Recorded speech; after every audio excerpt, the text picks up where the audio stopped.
ጤና ይስጥልኝ። የተወደዳችሁ የኢትዮ ፎረም ቤተሰቦች እንደምን ቆያችሁ? ለአሁኑ ያሰባሰብናቸውን መረጃዎች ከዚህ እንደሚከተለው ማቅረብ ጀመርን። ዋና ዋናዎቹን በቅድሚያም ጠቅላይ ሚኒስትር አብይ አህመድ ወታደራዊ አዛዦችና የብልጽግና አመራሮች ጋር ያደረጉት ስብሰባ ላይ ስለ ቀይ ባህር መመሪያ የተቀመጠ ስለመሆኑ ተነግሯል። ብልጽግና እየፈራረሱ ያሉ ሀገራት የሚል መደብም አውጥቷል። ከዚህ ጋር የተገናኘ መረጃ ተዘጋጅቷል። ባሳለፍነው የካቲት በአዲስ አበባ ኢሊሌ ሆቴል የተካሄደውን የኦነግና ኦፌኮን ስብሰባ ያስተባበረው የመከላከያ ደህንነት መሆኑን የደህንነት መረጃዎችን የሚያስነብበው አፍሪካን ኢንተለጀንስ ዘገበም። መድረኩን ያዘጋጀው መንግስትም የኦሮሞ ህዝብ ድጋፍን ለማግኘት አልሞ እንደነበር ጽፏል። ሰሙታላችሁ። በአዲስ አበባ አንድ ኤርትራዊ በጥይት ተደብድቦ ተገደለም። የተገደለው ኤርትራዊ አስከሬኑ በኮንትሮባንድ ወደ ሀገሩ ኤርትራ መላኩም አነጋጋሪ ሆኗል። በሌላ በኩል የብልጽግናው መንግስት በኤርትራውያን ላይ የሚፈጽመውን በደል የሚያወግዝ ሰላማዊ ሰልፍ ተጠርቷል ተብሏል። ተጨማሪ ያለን የትግራይ ክልል መንግስት የብልጽግናው መንግስት የፕሮፓጋንዳ ልሳን የሆነው የኢትዮጵያ ፕሬስ ድርጅት በትግርኛ የለጠፈውን ዘገባ እንዲያርም ጠየቅም። አወዛጋቢውን ዘገባ ተከትሎ ከመቀለ መግለጫዎች እየወጡ ነው። እንቀኛቸዋለን። በኢትዮ ጅቡቲ የባቡር መስመር ላይ የእሳት ቃጠሎ አጋጠመም። የብልጽግናው ሹም በባቡር መስመሩ ላይ ጉዳት የሚያደርሱ የኢትዮጵያ ጠላቶችን አጋልጡልን ሲሉም ጠይቀዋል። ተጨማሪ ያለን ኦብነግ በጅግጅጋ በስሙ የተሰባሰበውን የብልጽግና ቡድንን ውድቅ አደረገም። የብልጽግናው ኦብነግ ደግሞ የግንባሩን ሊቀመንበር ቀይር ያለው ሲል በብልጽግናው ልሳናት በኩል ይፋ አድርጓል። ሌላኛው መረጃችን ነው። አሜሪካ ከቻይና ሊሰነዘር የሚችል ስጋት ለመከላከል ዝግጁ ነኝ አለች። የተወደዳችሁ የኢትዮ ፎረም ቤተሰቦች አብራችሁን ስትቆዩ እነዚህንና ሌሎችንም መረጃዎችን ታደምጣላችሁ። ሰናይ ቆይታ ይሆንላችሁ። ጠቅላይ ሚኒስትር አብይ አህመድ ወታደራዊ አመራሮቻቸውና የብልጽግና አገልጋዮቻቸው ጋር ያደረጉት ስብሰባ ስለ ቀይ ባህር አቅጣጫ ተቀመጠበት የተባለበትም ነው። ብልጽግና እየፈረሱ ያሉ ሀገራት የሚል መደብም አውጥቷል። የብሔራዊ ደህንነት ምክር ቤቱ በኃይልና በአመፅ መንግስት ለመቀልበስ ተንቀሳቀሱ፣ ሶስት ጠላቶች አሉን ወዘተ በሚል ስለመግለጹ መዘገባችን የሚታወስ ነው። ይህ የምክር ቤቱ ስብሰባ ሌሎች አነጋጋሪ ጉዳዮች የተከሰቱበትም ነው። ከነዚህ ውስጥ ጠቅላይ ሚኒስትሩ የጠሯቸው ጀነራሎችና ሚኒስትሮች ውስጥ አንዷ የሆኑት የመከላከያ ሚኒስትሯ አይሻ መሐመድ ያደረጉት አንዱ ነው። ሚኒስትሯ ሃይማኖታዊ ምክንያት ይኖራቸዋል በሚል ግምት ተሰብሳቢዎችን እጃቸውን ሳይጨብጡ ሰላምታ ሲሰጡ ይቆዩናም ጠቅላይ ሚኒስትር አብይ አህመድ ጋር ሲደርሱ ግን ሲጨብጧቸው የታዩበት ሁነትም በማህበራዊ ሚዲያው መነጋገሪያ መሆኑ አልቀረም። ከዚህ በፊት ወታደራዊ አዛዥን ጨምሮም ባለስልጣናት ለጠቅላይ ሚኒስትር አብይ አህመድ ሲሉ ሃይማኖታቸውን ስለመቀየራቸው መገለጹም የሚታወስ ነው። የሆኖ ሆኖ ይህ ስብስብ በቀይ ባህር ላይ ጭምር መመሪያ ማስተላለፉን ገልጿል። የብሔራዊ የደህንነት ምክር ቤቱ መግለጫም የብልጽግናው መንግስት በተደጋጋሚ እያነሳው ያለው የባህር በር የማግኘት ጉዳይ በተጀመረበት ግለት እንዲቀጥል የሚያስችል አቅጣጫ መቀመጡን አሳውቋል። የኢትዮጵያን የባህር በር የማግኘት መብት ለማስከበር የተጀመረው ተጠናክሮ ይቀጥል የሚል መመሪያ ማሳለፉን የገለጸው። ሌላኛው ጉዳይ ደግሞ ሀገር እያፈረሰ እንደሆነ የሚገለጽለት ይህ የብልጽግናው ስብስብ እየፈረሱ ያሉ ሀገራት ላይ ውሳኔ ያሳለፍኩ ማለቱ ነው። እየፈረሱና እየተዳከሙ የሚገኙ ሀገሮች፣ እየተበራከቱ ያሉ የሳይበር ጥቃቶች፣ እየተነጣጠሉ ያሉ ነባር ዓለም አቀፋዊ ትብብሮች፣ እንደዚሁም እየተፈጠሩ ያሉ አዳዲስ ዓለም አቀፋዊ ጥምረቶችን የተመለከቱ ጉዳዮችም ዝርዝር ውይይት ተካሂዶባቸዋል ሲል ገልጿል። እየፈረሱና እየተዳከሙ የተባሉ ሀገራት ግን የትኞቹ እንደሆኑ በመግለጫው ላይ አልተጠቀሱም። የትግራይ ክልል ጊዜያዊ አስተዳደር የብልጽግናው መንግስት የፕሮፓጋንዳ ልሳን የሆነው የኢትዮጵያ ፕሬስ ድርጅት በትግርኛ የለጠፈው ዘገባን እንዲያርም ጠየቅም። አወዛጋቢውን ዘገባ ተከትሎ ከመቀለ መግለጫዎች እየወጡ ነው። ባሳለፍነው ማክሰኞ ጀነራል ታደሰ ወረደ የቃል ኪዳን ሰነድ አስፈረም ካለው የብልጽግናው መንግስት አዲሱ ፕሬዝደንት የክልሉን መንግስታዊ ሚዲያዎች ህግና ህገ መንግስታዊ ስርዓትን የሚያስከብሩ እንዲሆኑ ማረጋገጥ እንደሚገባቸው አስቀምጧል። የአማራና የትግራይ ህዝብን ያቃቅርልኛል የሚላቸውን ዶክመንተሪዎችን፣ ዘገባዎችና የሚዲያ ፕሮፓጋንዳዎችን ብቻ ሳይሆን እንደ ቴዎድሮስ ተሾመ ላሉ የስርዓቱ ባለሙያዎች በ100 ሚሊዮን የሚቆጠር ገንዘብ መድቦ ፊልም የሚያሰራውና የሚያሳየው የብልጽግናው አገዛዝ አሁንም የሁለቱን ክልል ህዝብ ለማጋጨት የሚሆነውን ወታደራዊ እንቅስቃሴ እንዳላቋረጠም ሲነገር ይደመጣል። በዚህ ተግባሩ በቀጠለበት ሁነት ጀነራል ታደሰ ወረደ የክልሉ ሚዲያ የህዝብ ትስስርና መልካም ግንኙነትን ለማጠናከር እንዲጠቀሙ የሚል ቃል ኪዳን ባስፈረመ ማግስት የህዝቦችን ግንኙነት ውጥረት ውስጥ ለመክተት ያስችለኛል ያለውን ዘገባ ግን አሰራጭቷል። የትግራይ ጊዜያዊ መንግስት የኮነነውና በብልጽግናው ልሳን የኢትዮጵያ ፕሬስ ኤጀንሲ ላይ የተነበበው የትግረኛ ዜና በአማራ ክልል ሁለት ዞኖችን የሚያገናኝ መንገድ ከጎንደር ሁመራ ድረስ ጥገናው ተጀመረ የሚል ነው። ይህንን ተከትሎ መግለጫ ያወጣው የትግራይ ኮሚኒኬሽን ቢሮ ድርጊቱን አውግዞ ሁመራ በህገ መንግስቱ መሰረት በትግራይ ክልል ውስጥ የሚገኝ መሆኑ እየታወቀ ይህንን ማድረግ ግጭትን መፈለግ ነው ይላል። ዘገባው ተራ ስህተት ሳይሆን ታስቦበት የተሰራ ህገ መንግስታዊ ጥሰት ነው። እንዲህ ያለ አካሄድ የሰላም ስምምነቱን የሚጥስና ሰላማዊ መፍትሄዎችን የሚያሳንስ ነው ሲልም ይኮንናል። በትግርኛና በእንግሊዝኛ የወጣውና የክልሉ የመገናኛ ብዙሃን የዘገቡት የጊዜያዊ መንግስቱ መግለጫ ከወጣ በኋላ የኢትዮጵያ ፕሬስ ድርጅት ዘገባውን ከገጹ ላይ ያስወግዶታል። እንዲህ ያለው ዘገባ የተሰራጨው በባለስልጣናት ትዕዛዝ ይሁን አይሁን ባይታወቅም ጠቅላይ ሚኒስትሩም ይሁን ሌሎች የብልጽግና ሰዎች ግን ከዚህ በፊትም ተመሳሳይ አስተያየት ሲሰጡ እንደነበር የሚታወስ ነው። የብልጽግናው ፕሬዚዳንት በጌምድር የሚባል ግዛት በአሁኑ የሀገሪቱ አወቃቀርና ህገ መንግስት ላይ የሌለ ቢሆንም ወልቃይትና አካባቢው የብጌ ምድር ነው ሲሉ መናገራቸውም የሚዘነጋ አይሆንም። ባሳለፍነው የካቲት በአዲስ አበባ ኢሊሌ ሆቴል የተካሄደውን የኦፌኮና ኦነግ ስብሰባ ያስተባበሩ የመከላከያ ደህንነት መሆኑን የደህንነት መረጃዎችን የሚያሰባስበው አፍሪካን ኢንተለጀንስ ዘገበ። መድረኩን ያዘጋጀው መንግስትም የኦሮሞ ህዝብ ድጋፍን ለማግኘት አለመው እንደነበርም ገልጿል። ባሳለፍነው የካቲት 12 በአዲስ አበባ የተካሄደው የኦፌኮና የኦነግ ስብሰባም ሰሜኖች የኦሮሞ ስልጣን ሊነጥቁ ስለሆነ እንተባበር የሚል ይዘት ኖሮት የተዘጋጀ መሆኑን ይህም የተደረገው በጠቅላይ ሚኒስትሩ ትዕዛዝና በመከላከያ ሰራዊቱ አስተባባሪነት መሆኑን ኢትዮ ፎረም በወቅቱ መዘገቡ አይዘነጋም።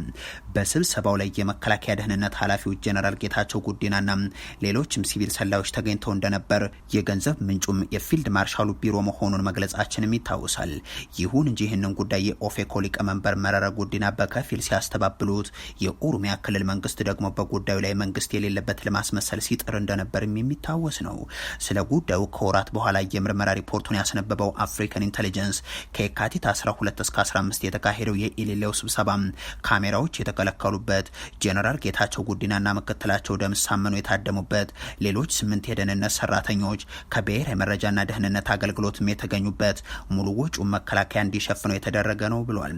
ዘገባው የአብይ አህመድ መካር ናቸው ያላቸው አቶ አባዱላ ገመዳ የቅርብ አጋር በሆኑት ገምሹ በየነ በተባሉት ነጋዴ በሚተዳደረው ሆቴል ውስጥ የተካሄደ በአብይ አህመድና በብርሃኑ ጁላ የበላይ መሪነት የተዘጋጀ ነበር ሲልም አክሏል። ብልጽግናዎች ይህ መድረክ ማዘጋጀት ያስፈልጋቸው በኦሮሚያ ክልል ውስጥ ድጋፍን ለማሰባሰብና በሰሜን ኢትዮጵያ ያለውን የፖለቲካ ሁኔታ ከአብይ አህመድ ቁጥጥር ውጭ እንደሆነ ስላወቁ ነው የሚለው አፍሪካን ኢንተለጀንስ ከኤርትራ ጋር የገባበት ቀውስ የአዲስ አበባውን አገዛዝ ራስ ምታት ሆኖበታል ሲልም ጽፏል። በኢትዮ ጅቡቲ የባቡር መስመር ላይ የእሳት ቃጠሎ አጋጠመም። የብልጽግናው ሹም በባቡር መስመሩ ላይ ጉዳት የሚያደርሱ የኢትዮጵያ ጠላቶችን አጋልጡልን ሲሉ ጠይቋል። የሀገሪቱ ብቸኛ መተንፈሻ የሆነው የኢትዮ ጅቡቲ መስመርን ያስተጓጎሉ ጥቃቶችና ውጊያዎች ሲደረጉ መቆየታቸው ይታወሳል። በዚሁ መስመር ላይ በሚገኘው የኢትዮ ጅቡቲ የባቡር መስመር ላይ በተለያዩ ጊዜያት የእሳት አደጋዎች ሲደርሱ ነበር። ባሳለፍነው ጥቅምት ወር በድሬዳዋ እንደዚሁም በሶማሌ ክልል ሽንሌ ዞን የተከሰተ ሰደድ እሳት የባቡሩን እንቅስቃሴ አስቁሞ እንደነበርም የሚዘነጋ አይሆንም። ዛሬ ደግሞ ከጅቡቲ ወደ ሞጆ የባቡር ጣቢያ ኮንቴነሮችን ጭኖ ሲያቀና የነበረ ባቡር ላይ የኮንቴነር ቃጠሎ መከሰቱንም ለማወቅ ተችሏል። በቃጠሎ የሞተር ዘይት የጫነ ኮንቴነር ሙሉ በሙሉ መውደሙም ታውቋል። እኩለ ቀን ላይ 26 ፍርጎዎችን ጭኖ ሲጓዝ የነበረ ባቡር ለጊዜው ምንነቱ ባልታወቀ ምክንያት የመጨረሻው ፍርጎ ከጫናቸው 2 ኮንቴነሮች በአንዱ ላይ የእሳት ቃጠሎ የተከሰተ ሲሆን ቃጠሎ ባጋጠመበት ወቅት ባቡሩም በሶማሌ ክልል በሚገኘው ቢኬ ባቡር ጣቢያ ገብቶ እንዲቆም ሲደረግ እሳቱን ለማጥፋት 3 ሰዓታት በላይ ጊዜንም ወስዷል። ለ3 ሰዓታት የቆየው እሳቱ በኮንቴነሩ ላይ ካደረሰው ጉዳት በተጨማሪም በቃጠሎ ወቅት ኮንቴነሩ በመቅለጡ የባቡር መስመሩና የኤሌክትሪክ መስመሩ ላይ ጉዳት አስከትሏል። በአዲስ አበባ የጋሪና የእንስሳት ትራንስፖርትን ሊያስፋፉ ቃል ገብተው የነበሩት የብልጽግናው ሹም አለሙ ስሜ ደግሞ በባቡር መስመሩ የሚፈጠር ችግር ብልጽግናችንን ያስተጓጉላል ይላሉ። በአፋር ክልል አዋሽ 7 ተገኝተው በባቡር መስመሩ ላይ ጉዳት የሚያደርሱ የኢትዮጵያ ጠላቶችን አጋልጦልን ሲሉም ተሰምቷል።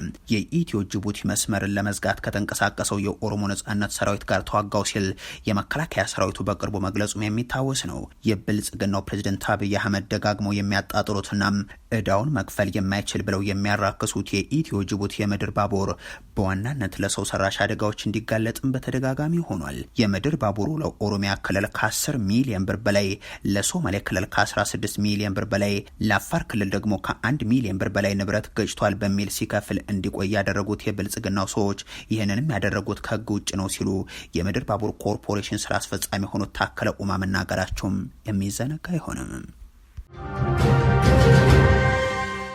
በአዲስ አበባ አንድ ኤርትራዊ በጥይት ተደብድቦ ተገደለም። የተገደለው ኤርትራዊ አስከሬኑ በኮንትሮባንድ ወደ ሀገሩ ኤርትራ መላኩ ማነጋጋሪ ሆኗል። በሌላ በኩል የብልጽግናው መንግስት በኤርትራውያን ላይ የሚፈጽመው ግድያና በደልን የሚያወግዝ ሰላማዊ ሰልፍ ተጠርቷል። ከጥቂት ዓመታት በፊት በኤርትራውያን እገዛ ኢትዮጵያውያንን ሲያስርና ሲገድል የነበረው የብልጽግናው መንግስት አሁን ደግሞ ኤርትራውያኑ ወደ መግደል ማሰርና ወደ ሀገራቸው ማሳፈርን ቀጥሎበታል። በዚህ ዓመት በአውቶቡሶች ጭኖ ኤርትራውያንን አፋር ክልል በኩል ወደ ሀገራቸው እንዲሻገሩ ያደረገው አገዛዙ ባሳለፍነው ጥር ደግሞ በጅምላ ከታፈሱና ከታሰሩት ውስጥ ሃኔባል ሰለሞንና አታክልቲ ኢሳያስ የተባሉ የ18ና የ20 ዓመት ሁለት ኤርትራውያን በአዲስ አበባ መገደላቸው እንደዚሁም 11 ሰዎችም ቆስለው ሕክምና እንደተከታተሉ መዘገባችን ይታወሳል። በንፋስ ስልክ ላፍቶ ክፍለ ከተማ ወረዳ 12 ፖሊስ ጣቢያ ውስጥ ከተገደሉት ከነዛ ኤርትራውያን በተጨማሪ አሁን ደግሞ በዛው ክፍለ ከተማ በስር ላይ ያልነበረም አንድ ሚካኤል አማኑኤል የተባለ ኤርትራዊ በመንግስት ታጣቂዎች መገደሉ ተገልጿል። አብሮት የነበረ ሌላ ኤርትራዊ ቆስሏልም ተብሏል። ወጣት ሚካኤል በሚኖርበት ቤት በእንግድነት የመጡ ሰዎችን ሊሸኝ በወጣበት ምሽት ፖሊሶች መታወቂያ አሳየን ብለው እንደጠየቁትና በአጋጣሚ ከቤት እንደወጣም ከሚመለከተው ተቋም መታወቂያ ለማግኘት ማመልከቻ አስገብቶ እየተጠባበቀ እንደሆነ በሚናገርበት ወቅት መታወቂያ ከሌለህ ሞባይልህን ስጠን ብለው ፖሊሶቹ ጠየቁት የሚሉ የቤተሰብ ምንጮች ይህንን ለማድረግ እንደማይፈቅድ በመናገሩ ግን ወዲያው ተኩሰው ገድለውታል ብሏል። አብሮት የነበረ አንድ ኤርትራዊም በተተኮሰ ጥይት ቆስሏል ተብሏል። በመንግስት የጸጥታ አካላት የተገደለው ይህ ኤርትራዊ አስከሬኑ በኮንትሮባንድ መልክ በትግራይ ክልል በኩል ወደ ኤርትራ ተልኳልም ነው የተባለው። ጸባቸውም ይሁን ፍቅራቸው ለኢትዮጵያና ኤርትራ ህዝቦች ሞትና ስደትን ያመጣው ኢሳያስ አፈወርቂና አብይ አህመድ ወደ መወጋገዝ ከተሸጋገሩ በኋላም ሻዕቢያ በትግራይ ክልል ያሉ ዜጎችን እያፈነው ወደ ሳጓ ወታደራዊ ማሰልጠኛ እየወሰደም ዜግነት እያስቀየረና ይህንን ውሳኔውን አልቀበልም ያሉትን ደግሞ እየገደለ እንደሆነ ሲዘገብ ቆይቷል። ለዚህ የሻዕቢያ ድርጊት ምንም ምላሽ የማይሰጠው ብልጽግና በበኩሉም በአዲስ አበባ ያገኛቸውን ኤርትራውያንን ማሰር፣ መግደልና ወደ ሀገራቸው መመለስ ብቻ ሳይሆን የአስመራው አገዛዝ ሰላዮችን እንደያዘ አድርጎ ሲናገርም እየተሰማ ነው። ከዚህ በተጨማሪም የአዲስ አበባ ፖሊስ ከ220 በላይ ኤርትራውያንን ላለፉት 6 ወራት ያለ ፍርድ አስሮ የቀጠለ ሲሆን በ4 የተለያዩ እስር ቤቶች ቁጥራቸው ያልታወቁ ኤርትራውያን እንደታሰሩም ጉዳዩን የሚያውቁ ሰዎች ይናገራሉ።